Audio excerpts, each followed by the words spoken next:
Meus irmãos, nós nos estendemos um pouco no último vídeo e acabou que nós iniciamos o vídeo falando que nós íamos falar, né, compartilhar uma palavra de Hebreus 10:35 e acabou que nós nos estendemos aí, mas é assim mesmo, as coisas do Espírito Santo é assim. Nós planejamos uma coisa e o Espírito Santo nos leva para outro lado, para onde Ele assim deseja, né? E eu me sinto muito feliz com isso.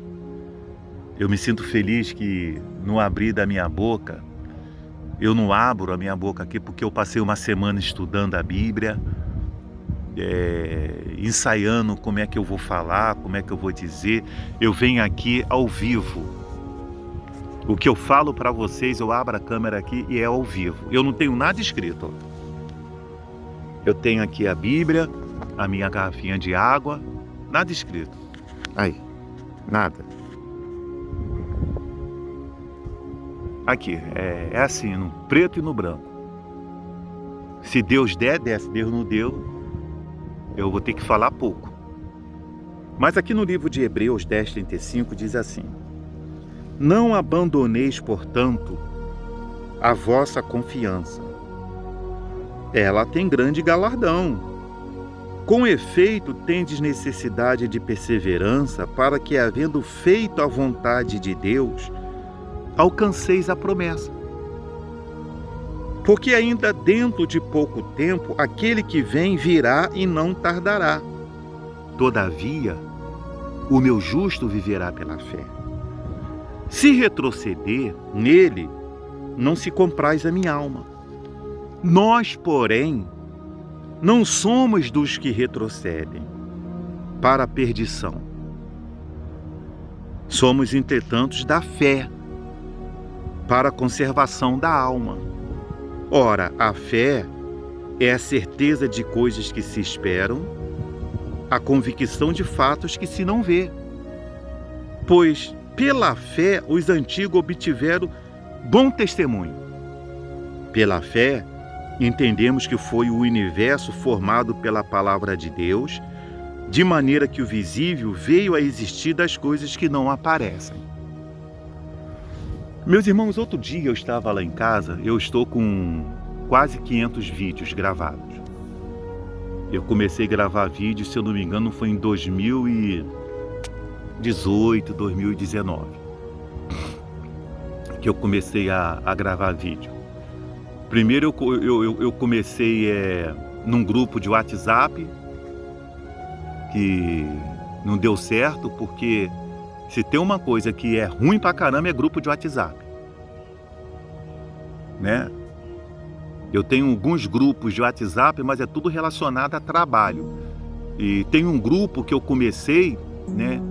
O grupo dos que virão a Jesus, né? Só tá lá minha esposa, aparece um rapaz e eu, só tem 3. Começou com uma porção de pessoas, mas só conversa, pessoal que não tinha nada a ver.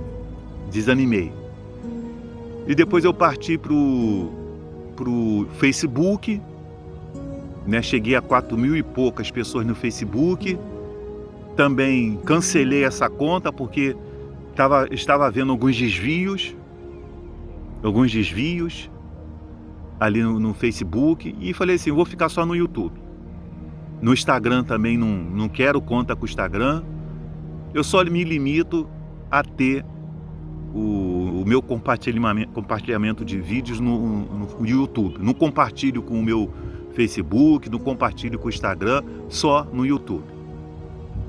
Porque infelizmente existem alguns desvios aí de postura de algumas pessoas. Então, o que acontece?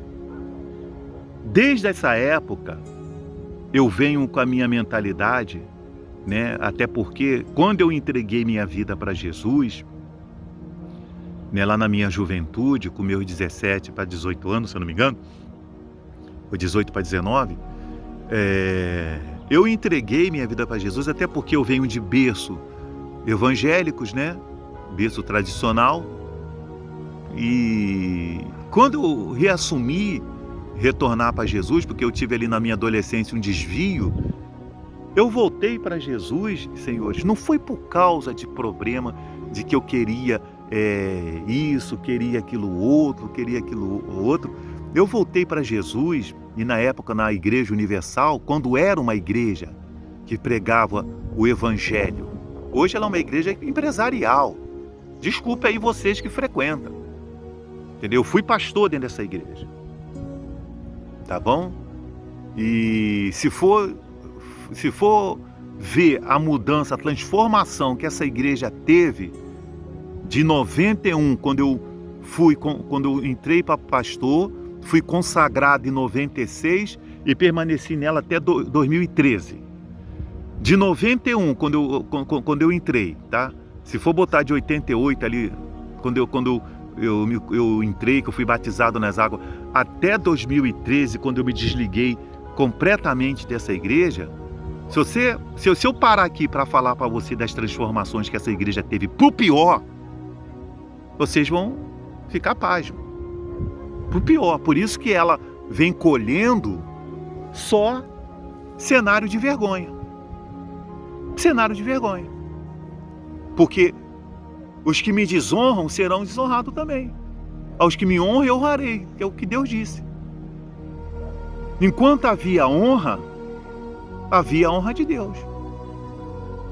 Mas depois que passou a desonrar a Deus, querer ser mais popular do que Jesus Cristo, achar que a placa, né, está acima de Jesus Cristo, porque achar que tem isso, tem patrimônio ali, tem patrimônio aqui, é reconhecido aqui, é reconhecido ali, pronto, acabou. O livro de 2ª Crônica, se eu não me engano, capítulo 26, não sei se é 1ª ou 2ª Crônica, capítulo 26, tem lá uma história do rei Uzias, que diz assim, ó, exaltou-se o seu coração para sua própria ruína. É o que está acontecendo com muitos desses líderes aí, de certas placas de igreja, que eles acham que eles são os populares. Lembra quando o grupo Beatles, né, não sei se é verdade, não sei se essa história é verdade ou mentira, que eles disseram que eram mais famosos do que Jesus Cristo? Hã? Então, senhores,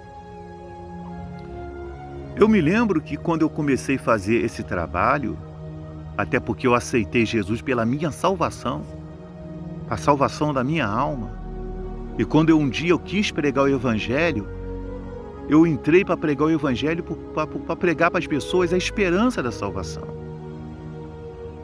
A minha preocupação tanta era com a pregação da salvação do Evangelho, levar pessoas para o Evangelho, que eu subi uma porção de morro perigoso aqui no Rio de Janeiro. Entrava em comunidade. Sim, pessoas lá fazendo o tráfico lá, e eu chegava assim com pistola, os caras com pistola na mão, pistola na cintura, com fuzil nas costas, de chegar assim e os rapazes falaram, opa, para aí, o pastor tá chegando. Pois não, meu pastor, pois não, meu irmão, eu vim fazer uma oração aqui, de subir morro aqui, com caixa de Bíblia, e no meio dos movimentos lá de fuzil, com bala cruzada, e da Bíblia, dos rapazes falar assim, olha, nós temos um outro turno que vai pegar tal horário, dá para deixar tantas Bíblias aí para a gente dar para eles? Minha vontade de pregar o Evangelho, minha vontade de, quando eu estava pendurado nesse grupo, nessa placa de igreja, de levar o Evangelho. Mas depois, o nosso tempo começou a ficar ocupado com excesso de campanhas. Olha, vocês têm que fazer a campanha e dar esse envelope aqui. Ó, nós vamos ter um propósito do dízimo, tem que dar o dízimo. Às vezes havia reunião que a gente tinha que dar 3 envelopes para as pessoas, de campanhas. E quando chegava muitas das vezes no final, ainda tinha que dar um envelope, porque eles mandavam um tal de folha universal para a igreja, que a sua igreja tinha 200 membros, eles mandavam para você 500 jornais. 500 jornais, você tinha 200 membros na igreja, aí eles mandavam 500 jornais. Aí você tinha que se virar para vender aquele jornal, se virar para vender aquilo. Fora um mutante de envelope que tinha que dar para as pessoas. Eu não ia nunca ficar num lugar desse. O meu caráter e o meu propósito em relação à minha fé em Cristo Jesus nunca iria me permitir de eu dar continuidade num lugar desse. E vocês acham que foi fácil? Depois de 23 anos no ministério, né? Depois de 23 anos no ministério, eu com filho pequeno, largar tudo com 40 anos, largar tudo e vir para o mercado de trabalho, você acha que foi fácil? Você acha que eu não tive que pagar o meu preço para que eu pudesse ter aí a sustentabilidade, para que eu não pudesse ter não tive minhas dificuldades? Você acha que eu não tive minhas dificuldades? Desculpa que eu estava prestando atenção ali. Você acha que eu não teve sacrifícios, lágrimas? Quantas lágrimas eu derramei para mim me inserir no mercado de trabalho? Depois de 23 anos sem trabalhar, porque nós somos autônomos, pagamos autonomia. Você não imagina tantas injustiças que eu passei. Vocês não imaginam o que eu ouvi dentro desse ministério, o que eu passei, o que minha esposa passou, na mão daqueles que diziam ser consagrados, na mão daqueles que diziam ser de Deus. Às vezes eu fico vendo aquela novela Jesus ali em casa, né? E fico vendo aqueles fariseus hipócritas, o que eles fazem, a história, né? Do que o dramaturgo está ali falando ali. Quando eu olho aqueles caras ali, eu lembro de muitos líderes meus. Eu lembro de alguns líderes que eu trabalhei. Entendeu? Que intitulavam-se bispos. Né? Não posso dizer todos. Né? Eu lembro. São fariseus hipócritas.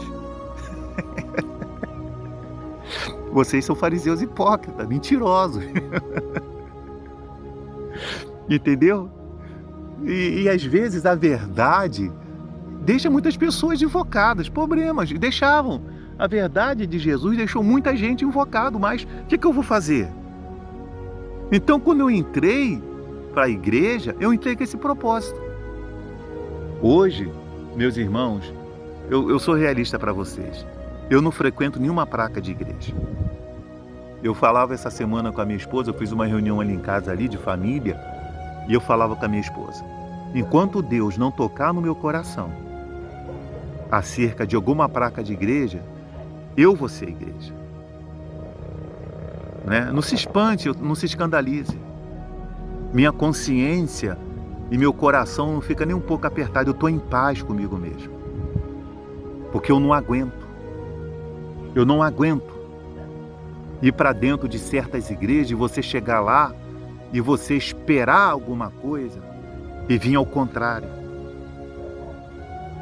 Quisera eu que Deus aqui agora, Deus falasse assim: meu filho, vai para esse lugar. E eu poder ir congregar. Mas congregar para muitas pessoas tem sido prejuízo. Pelo que elas recebem. Pelo que elas estão recebendo. De quem está lá em cima do púlpito. Porque, meus irmãos, voltando aqui para a nossa mensagem, o que acontece? Nós sabemos que... Nós sabemos, ou não sabemos, melhor eu dizer, nós não sabemos o dia nem a hora que o nosso Salvador virá, que vai acontecer o arrebatamento. Porém, nós vamos viver o princípio das dores. Não iremos viver o caos da grande tribulação. Tá? A igreja vai ser arrebatada antes da abertura do primeiro selo, que é a aparição do anticristo. Ali as portas disso acontecer, a igreja vai ser arrebatada. Mas nós vamos viver o princípio das dores como nós estamos vivendo. E não está fácil. Não está fácil viver, um cristão verdadeiro viver esse princípio das dores. Então nós não sabemos o dia nem a hora que Jesus há de voltar. E acaba que por essa demora, né, muitas pessoas vão retrocedendo na fé, como diz ali no versículo 38. Né? Se retroceder nele, não se compraz a minha alma. Porém, nós não somos dos que retrocedem. O que nós temos que fazer? manter a nossa fé, a nossa comunhão com Deus, a nossa intimidade com Jesus, a nossa leitura na Bíblia, estar sempre se alimentando da leitura na Bíblia, ouvir louvores. Não estou dizendo para você que eu não ouço músicas seculares, eu ouço músicas seculares. Bem assim, peneirado, eu não vou ficar ouvindo essas porcarias aí. Baixa novinha, sobe novinha, vai novinha para lá, e essas músicas aí podres, né? Que é o que mais está em evidência. Entendeu? Quer ver dar dinheiro é só fazer música podre. Apologia à sexualidade. Como ganham dinheiro com isso? Como o sujeito se enriquece com isso? Nessas coisas ruins. Entendeu? Então, mas ouvir louvores, tirar momento de oração. Isso não é só dentro de uma placa de igreja. Na sua casa. Porque onde você passa mais tempo, na sua casa ou dentro da igreja? Tem alguns que eu posso dizer, mais dentro da igreja. A vida lá de fora é uma vergonha, mas não sai dentro da igreja. Começando a vergonha dentro da igreja. Entendeu? Então, dentro da sua casa. Eu fico vendo minha esposa lá em casa o tempo todo, ela está lá ouvindo louvores, vendo pregações, lendo a Bíblia, mesmo ali com o celular ali na mão. Ela lê a Bíblia, de manhã está sentado lá lendo a Bíblia dela, de noite pega o versículo lá para ler, está sempre ali em comunhão com Deus. Então, como é que nós iremos viver? Eu estou apegado a Deus, estou em comunhão com Deus. Ela também está em comunhão com Deus. Como que você acha que vai ser nosso lar? Do jeito que é. Um lar de paz, um lar de cumplicidade, um lar de diálogo, um lar de relacionamento. É assim que vai ser nosso lar, porque é um lar que paira a presença de Deus. Estamos no mesmo propósito. Uma corda de 2 dobras não se arrebenta com facilidade. Então, meus irmãos, é necessário que nós venhamos viver a nossa fé, porque a fé é a certeza de coisas que se esperam. Nós estamos esperando esse momento, que é Jesus vir nos buscar. Temos que compartilhar essa oportunidade com quem não conhece, fazê-los entender que Jesus é vida, Ele é o pão da vida, Jesus é o caminho, a verdade e a vida, mas para aqueles que se entregam para Ele,